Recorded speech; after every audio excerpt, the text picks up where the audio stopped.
Captain Marvel has been in theaters for a long while now, and everyone and their grandma has given their own opinions about the movie, so I figured I'd throw in my 2 cents.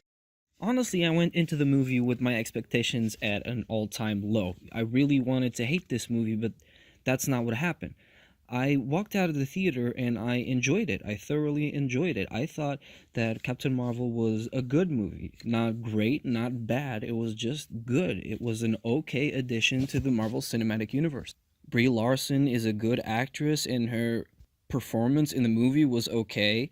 And sure, it was bland at times, but I think that it was more the writer's fault than Brie Larson per se. The supporting cast was great, and the story wasn't that unique, but it was a nice movie. Also, spoilers going forward, I'm fine with the way that they introduced the Skrulls. We're always expected to see the Skrulls as these really mean little green aliens that are out to conquer our planet, and the fact that they were the exact opposite of that was actually refreshing. It showed us that not all Skrulls are evil. As for the Kree, I do not like the way they handled Marvel and how they had Yan-Ra replace him as Carol Danvers' mentor in the movie. Now, review aside, it's time to discuss the problem with Captain Marvel, which is the reason why I even made this whole video. My problem is not with the movie, not with the actors, not with the character even.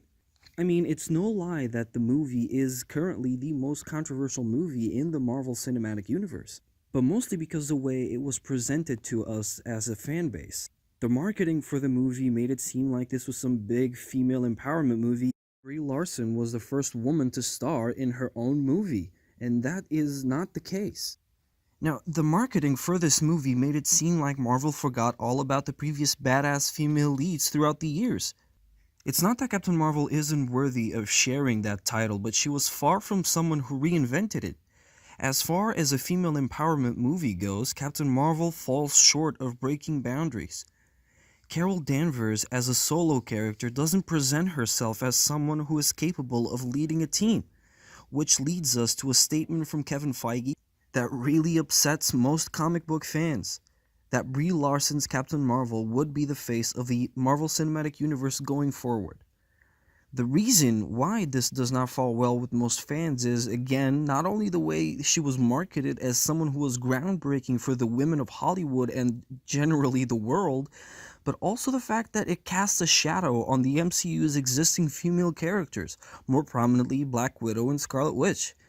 While there's no problem in having Captain Marvel being a part of the new Avengers lineup after Endgame, I don't think Carol has been around long enough to take Captain America's spot as team leader.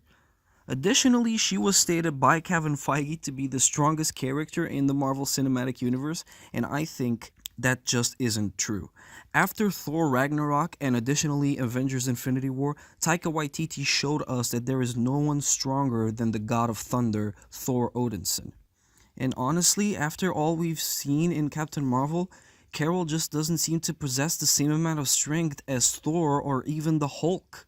I mean, sure, her binary form allows her to harness the power of a white hole, but in the movie, all she did with it was blow up a couple ships.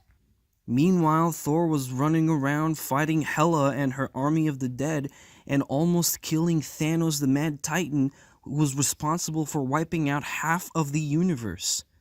And going back to the Captain Marvel movie, I think that she wasn't the first Marvel character that deserved a solo movie.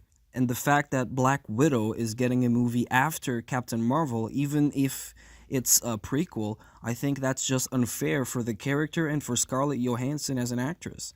All in all, what I'm trying to say is that Marvel Studios handled this character in the worst way possible in a marketing point of view. But of course, I'm hopeful about the future, and I'm willing to keep an open mind about this character and what they have in store for her going forward. We've reached the end of this video, and I just wanted to thank everyone for watching and listening. As always, don't forget to like, comment, and subscribe, and I will see you hopefully in the next video. Bye-bye.